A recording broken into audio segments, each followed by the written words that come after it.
گپے ہانکنے والی، ادھر ادھر گھوم پھر کر مستیاں کرنے والی، آکسفورڈ روڈ اور اس سے منسلک دوسری سڑکوں پر چہل قدمی کرنے والی۔ اوف، کبھی اتنے فارغ رہے ہیں ہم۔ پرنٹ برگ میں بڑی بڑی میزوں پر سنوکر کھیلنے والے، اوک ہاؤس کے گراؤنڈ میں آگ جلا کر اس کے گرد رات رات بھر بیٹھے رہنے والے۔ اتنے فارغ، کیا یہ سب ہوتا رہا ہے؟ سچ؟ پروفیسر اسٹوڈنٹس کو دیکھ کر زیر لب مسکرا دیتے، جیسے کہتے ہوں اب چڑھے گا اصل فلو۔ لائبریری سٹاف جن بھوت بن جائے کہ اصل امتحانات تو اسٹوڈنٹس ان کا لینے والے تھے، جو نہیں بھی موجود ہوگا وہ بھی مانگا جائے گا۔ لائبریری اور لرننگ کامنز پڑھنے کی جگہ رات دن کھلے تھے اور کچھ ایسا سما پیدا کر رہے تھے جیسے وہاں عام انسان نہ ہو، کسی سیارے سے اتری مشینی مخلوق ہو جو نہ کھاتی ہے نہ سوتی ہے، بس پڑھتی ہی رہتی ہے۔ اگر ساری مانچسٹر یونی کو ایک دلہن مان لیا جائے، کامنرز ایلن گلبرٹ ٹیئرنگز المعروف علی لرننگ کامنز اس دلہن کے ماتھے کا جھومر قرار پائے۔ چار اطراف شیشے سے سجی، شیشے سے بنی اور بلڈنگ کے اندر بیٹھے آپ باہر کی دنیا سے لا تعلق نہیں رہتے، کسی ارب پتی کے ذاتی گھر کی طرح بے حد نفیس اور صاف ستھرا، 5 اسٹار ہوٹل کی طرح چمکتی دمکتی، گھر کے ماحول سے کہیں بڑھ کر آرام دہ پرسکون، نرم گرم علی کامنز۔ اسٹوڈنٹس اپنی مرضی سے اپنی تعلیم کے مطابق کامن روم کا انتخاب کر سکتے تھے۔ ہال میں بھی پڑھا جا سکتا ہے جہاں کے دوسرے اسٹوڈنٹس پڑھنے میں مصروف ہوتے ہیں، گروپ میں بھی، الگ سے گروپ رومز میں بھی، 2-2 4-4 کے گروپ میں بھی۔ یہاں ہر طرح کی سہولت موجود ہے، charging, LCD، computer, internet, white board وغیرہ وغیرہ۔ پورے لرننگ کامن کے ڈیزائننگ اور سجاوٹ ایسی ہے کہ گمان ہوتا ہے پڑھنے نہیں آئے، تفریح کے لیے کسی ہوٹل میں آئے ہیں۔ ساتھ ہی کیفے ہے، اسٹوڈنٹس لرننگ کامن میں آ جائیں تو انہیں کسی دوسری ضرورت کے لیے باہر نہیں جانا پڑتا، وہاں سب کچھ مہیا کر دیا گیا ہے۔ تمہیں میری مدد کی ضرورت ہے؟ آلیان ہاتھ میں 2 عدد کافی مگ لیے اس کے سامنے بیٹھ چکا تھا۔ وہ اوپن ہال میں اکیلی بیٹھی پڑھ رہی تھی، اسے ضرورت پڑتی تو وہ اپنی کسی کلاس فیلو سے مدد لینے چلی جاتی تھی۔ تم بزنس کے اسٹوڈنٹ ہو اور میں انگلش لٹریچر کی، تم میری مدد کیسے کر سکتے ہو؟ جی، ایگزامز کے دنوں میں اسٹوڈنٹس چڑچڑے بھی ہو جاتے ہیں۔ جانتا ہوں، لیکن تمہارے سبجیکٹ میں ایک اسکول کا بچہ بھی تمہاری مدد کر سکتا ہے۔ آلیان جیسے اسٹوڈنٹس کا مذاق البتہ عروج پر ہوتا ہے۔ تو وہ بچے اسکول کیوں جا رہے ہیں؟ یہاں آ کر ماسٹرز کیوں نہیں کر لیتے؟ آلیان نے کہکے کو بلند ہونے سے روکا۔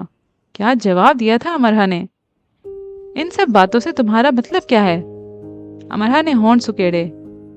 سیدھا اور صاف مطلب ہے، یہ بہت آسان سبجیکٹ ہے۔ تم میرا مذاق اڑا رہے ہو؟ مزاج بگڑنے لگا تھا، امرہ کو نیند کی ضرورت تھی۔ تمہیں بتا رہا ہوں۔ آلیان بھرپور نیند لے کر آیا تھا، جم کر بیٹھ گیا۔ تم طنز کر رہے ہو۔ حقیقت کو تمہاری زبان میں طنز کیا جاتا ہے۔ اس نے ذرا آگے ہو کر اس کے سامنے رکھی کتاب کو اپنے ہاتھ میں لینا چاہا تو امرہ نے فوراً کتاب کو جھپٹ لیا۔ اف، اتنی بدتمیزی! اس نے ایسے طنز کیا جیسے اس کا برا مان لیا ہے، پھر بھی وہ مزید پھیل کر صوفے پر بیٹھ گیا۔ کافی پی لو، ٹھنڈی ہو جائے گی۔ ہنسی دبانے کے لیے اس نے ہونٹ کا کونا دانتوں میں لیا۔ کس نے کہا تھا میرے لیے کافی لانے کو؟ اسٹوڈنٹس کے پیچھے بھاگ بھاگ کر ٹویٹ لینے والی یہ کہہ رہی تھی۔ ٹھیک ہے، آخرکار ہر انسان بدل ہی جاتا ہے۔ امرہ کو یہ بات بری لگی تھی کہ اس نے اس کے مضمون کو لے کر ایسا کہا۔ دنیا میں ہر انسان نیوٹن، اسٹیفن یا عبدالاسلام نہیں بن سکتا۔ ذہانت کا معیار مشکل مضمون پڑھنا ہی نہیں۔ اگر ہر لڑکی مادام کیوری جیسی نہیں بنتی تو اس کا مطلب یہ نہیں کہ وہ کن ذہن ہے یا صفر ہے۔ وہ لاء پڑھ کر مارگریٹ تھیچر، آئرن لیڈی بن سکتی ہے، ایم اے اردو کر کے بانو قدسیہ بن سکتی ہے۔ معمولی سمجھے جانے والے مضامین کو پڑھ کر بھی وہ کیا نہیں کر سکتی؟ مجھے الہام ہوا تھا۔ اس کے دبے دبے غصیلے انداز پر زیر لب مسکرا ہی دیا۔ باہر برف باری شروع ہو چکی تھی۔ دونوں کا دادم شیشے کی کھڑکی کے پاس بیٹھے تھے۔ برف باری ہو رہی ہے امرہ، دیکھو۔ اس کا مقصد صرف اس کا غصہ کم کرنا تھا، لیکن اگلی بات کر کے اس نے غلطی کی۔ تم تو شاید پہلی بار دیکھ رہی ہوگی۔ اس نے کھڑکی سے باہر آسمان سے اترتے روئی کے گالوں سے برف کے گولوں کی طرف اشارہ کرتے ہوئے پوچھا۔ امرہ کا غصہ یکدم بڑھ گیا۔ کیوں؟ میں کیوں پہلی بار دیکھ رہی ہوں گی؟ ہمارے پاکستان میں سب ہے، سب۔ اس نے ایسے شانے لہرائے جیسے کہتی ہو یو انگریز او شراب۔ برف باری بھی، وہ تھوڑی کھجانے لگا، پھر اس نے ہاتھ تھوڑی تلے ہی ٹکا لیا۔ کرسمس نائٹ پر لارڈ میئر اپنی پسندیدہ فلم دیکھتے ہوئے، اپنے کہکہے کا گلا دباتے ہوئے۔ یونیورسٹی کی یادداشتیں .com۔ ہاں بالکل، شانے پھر اچکائے۔ سندری امرہا مزے سے سچ کا گلا دباتے ہوئے، لارڈ میئر کو کم عقل سمجھتے ہوئے، دیسی انداز میں لمبی لمبی چھوڑتے ہوئے ایک جھوٹ 100 کہانیاں .com۔ لاہور میں برف باری ہوتی ہے امرہا؟ اچھا، کب کب؟ جب جب یہاں ہوتی ہے۔ امرہا کے انداز کی نظر اتاری جانی چاہیے تھی۔ اچھا، اور کیا کیا ہوتا ہے لاہور میں؟ لارڈ میئر نے ریموٹ پھینک دیا ہے، انہیں صرف یہی فلم دیکھنی ہے۔ سب جو یہاں بھی نہیں ہے سب ہے وہاں۔ جی ہاں، پھول پودے، اسکول، کالج، یونیورسٹیاں، عجائب گھر، بڑے بڑے بازار، shopping centre, hotels, super general stores, train, motorway, بڑی بڑی سڑکیں، سب ہے ہمارے پاس۔ تم نے کیا سمجھ رکھا ہے ہمیں؟ وہ اتنی دلچسپی اور محبت سے اسے دیکھ رہا تھا جیسے چھوٹے بڑے سب ٹام اینڈ جیری دیکھتے ہیں۔ اس کے مدلل انداز۔ تم نے کیا سمجھ رکھا ہے ہمیں؟ انداز کچھ ایسا تھا جیسے عدالت میں جج کا ہوتا ہے۔ بتاؤ جوزف، تم نے قتل کیوں کیا؟ جواب دو۔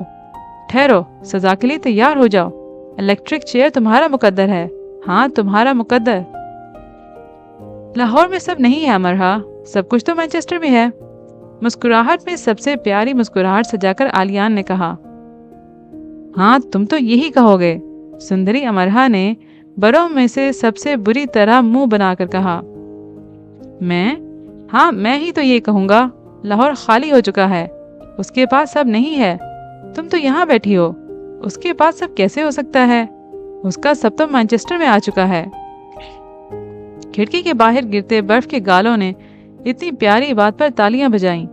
وہ سفید سے نیلے پیلے ہرے ہو گئے اور امرہا خاموش ہو گئی اور کتاب پڑھنے کی کوشش کرنے لگی۔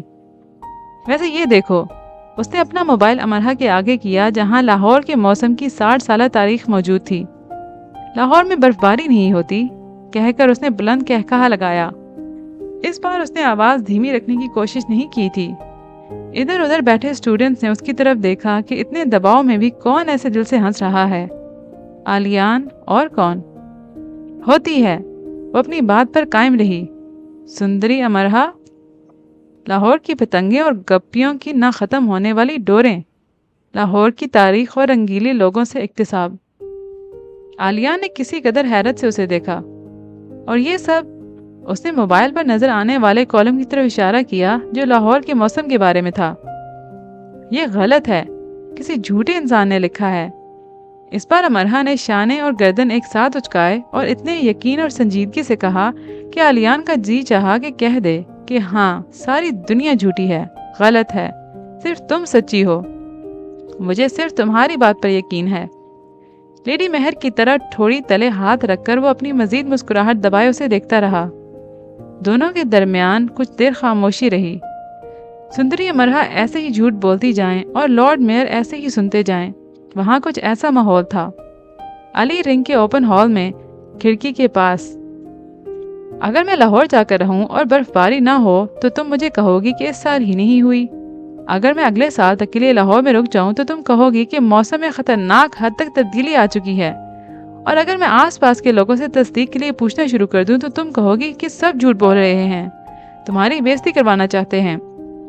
اپنی ساری ہمت مجتمع کر کے اپنی ہنسی کو اندر ہی روک کر وہ بمشکل اتنا ہی کہہ پایا۔ تو تم کیا ثابت کرنا چاہتے ہو کہ سب کچھ تمہارے پاس ہی ہے؟ وہ ہنسا۔ تم 2 شہروں کے سرسری جائزے میں بھی حاصل ہو امرہا۔ میں نے یہ کب کہا کہ ہمارے پاس سب کچھ ہے؟ میں نے صرف اتنا کہا کہ کیا تم پہلی بار برف باری دیکھ رہی ہو؟ بس تم برا مان گئی۔ میں بہت بار دیکھ چکی ہوں، بس۔ امرہا باز آنے والی نہیں تھی۔ ٹھیک ہے، پر کہاں؟ فلموں میں، ٹی وی پر، میگزینز میں، اس نے روانی سے کہا۔ آلیان نے سر کو اٹھایا، علی لرننگ کی چھت کو دیکھا اور اتنی زور سے کہکہا لگایا کہ ہال میں موجود ذرا سے فاصلے پر موجود سٹوڈنٹس بھی سر اٹھا کر اسے دیکھنے لگے اور قریب کی نشستوں پر ذرا دیر کو اونگنے والے سٹوڈنٹس ڈر کر، جھرجھری بھر کر، چونک کر آس پاس دیکھنے لگے۔ آلیان، ڈر کر اٹھ جانے والی میگن نے اسے گھورا۔ آلیان نے اپنے منہ پر ہاتھ رکھ لیا۔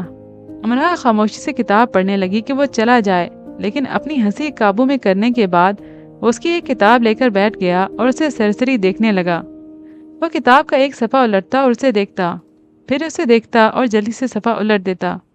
وہ غیر ارادی طور پر اس کے مزاج کو بگاڑ چکا تھا۔ تمہاری آنکھیں۔ میری آنکھیں کیا؟ امرا کو یقین تھا اب وہ اس کی آنکھوں کو نشانہ بنائے گا۔ کالی، گہری۔ مجھے بھوری آنکھیں پسند نہیں، اس نے جلدی سے اسے ٹوک دیا۔ میں نے تم سے اپنی آنکھوں کے بارے میں تو نہیں پوچھا۔ تم میری آنکھوں کو برا کہتے، میں نے پہلے ہی کہہ دیا۔ کیا حکمت عملی اپنائی تھی امرا نے؟ واہ، میں نے تمہیں برا کب کہا؟ کہہ سکتے تھے، امکانات تھے۔ کافی ذہین تھی امرا، ویسے بادام کھاتی رہی تھی نا۔ جب کہا ہی نہیں تو کہہ دیتے تو۔ میں تو بس اتنا کہنے لگا تھا کہ تمہاری آنکھیں بہت گہری ہیں۔ جب تمہیں پہلی بار روتے ہوئے دیکھا تو مجھے معلوم ہوا کہ یہ بہت آنسو بہا چکی ہیں، بہت روتی رہی ہیں۔ نوٹس لکھتے امرا کے ہاتھ رک گئے۔ وہ ٹھیک کہہ رہا تھا۔ اسے خوف محسوس ہوا۔ وہ اس کے بارے میں اور کس کس بات کا ایسے ٹھیک ٹھاک اندازہ لگا چکا تھا۔ اس کی نحوست کا بھی، کیا اس کا بھی کہ لاہور میں وہ کتنی غیر اہم رہی ہے، گھر کا، خاندان کا حصہ ہو کر بھی حصہ نہیں سمجھی گئی۔ اس پر کیسے کیسے طنز کیے جاتے رہے ہیں، اس کا کیسے کیسے مذاق اڑایا جاتا رہا ہے۔ وہ امرا جو رات کے اس وقت 12 بجے کے قریب مکمل اعتماد سے علی رنگ کامن میں بیٹھی پڑھ رہی ہے، دادا کے کمرے میں خوف سے چھپ جایا کرتی تھی کہ گھر میں آنے والے مہمان اسے دیکھ نہ لیں۔ اگر وہ کسی تقریب میں چلی ہی جاتی تو کوئی ایسی جگہ تلاش کرتی جہاں کوئی اسے دیکھ نہ سکے۔ وہ اپنے ہم عمروں کو باتیں کرتے، کہکہے لگاتے، اچھل کود کرتے دیکھتی، لیکن اپنی جگہ سے نہ ہلتی، ان کے پاس جانے کی ہمت نہ کر پاتی۔ کیوں روتی رہی ہو تم؟ میں کبھی نہیں روئی۔ کس قدر خوفناک سوال پوچھ لیا تھا آلیان نے۔ وہ اس سوال کا جواب کبھی نہیں دے گی۔ یہ جھوٹ ہے، اسے سنجیدگی سے کہا۔ میں کبھی نہیں روئی، کہا نا۔ جو کبھی نہیں روتا وہ انسان نہیں ہوتا۔ تم انسان نہیں ہو کیا؟ تم انسان ہو، تم روتے ہو؟ ہاں، رویا ہوں، بہت رویا ہوں۔ خاموشی کے بوجھل وقفے کے بعد وہ بولا۔ اس کی آواز اداس ہو گئی۔ وہ پہلی بار اتنا اداس نظر آیا۔ کیوں؟ امرا کو اپنی غلطی کا فوری احساس ہوا۔ خاموشی سے وہ جیسے سر جھکا کر بیٹھا رہ گیا۔ دیکھا، برا لگا نا؟ اپنے رونے کی وجہ کوئی بھی بتانا پسند نہیں کرتا۔